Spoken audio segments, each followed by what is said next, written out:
Hi guys, my name is Seung Hee Lee, author of Everyday Korean and founder of Korean Fusion. Today I'm going to show you how to make Dongchimi, which is winter kimchi.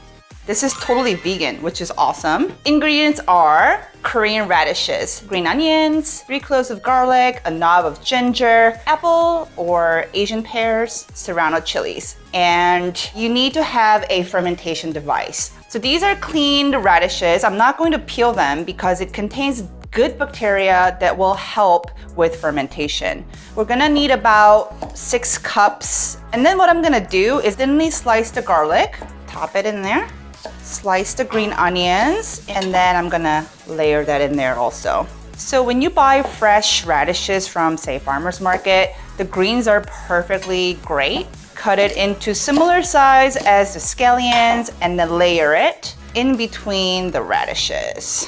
So basically like layering like lasagna. And a really important tip when it comes to radishes is when you cut them in half lengthwise, if there's any holes in here, don't use it. Ginger, I don't want like using too much. It's about like a thumb size. And I'm just gonna thinly slice it into the jar. And the serranos, give it a good few holes so that the spiciness can be secreted, but not the seeds. The reason why we want to avoid the seeds is because it can make the brine a little goopy, and no one likes that. So boom, on to making the brine. If you're using apples, use microplane to grate it. I like to keep the skin because I think it's, again, interesting. It adds another layer of bacteria that help promote fermentation for kimchi. Here I have about 1/4 cup of Korean sea salt, 8 cups of liquid. Give it a good mix until the salt is completely melted. So this is what I call it like the modern version, because in Korea we would salt the radishes first, but this makes it just as tasty.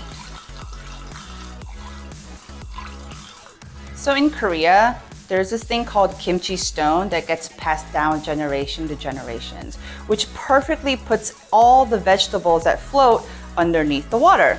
Well, unfortunately, we don't have that. So we are going to use a little trick. Use a saran wrap. We put a Ziploc bag filled with water. The whole idea is to make sure everything submerges. How easy was that? You basically assemble a bunch of ingredients, put salty water, and we wait. So close the lid, let it in a room temperature for about 3 days this time of the year. If you're making this in the summertime, about like 24 hours, 36 hours is enough.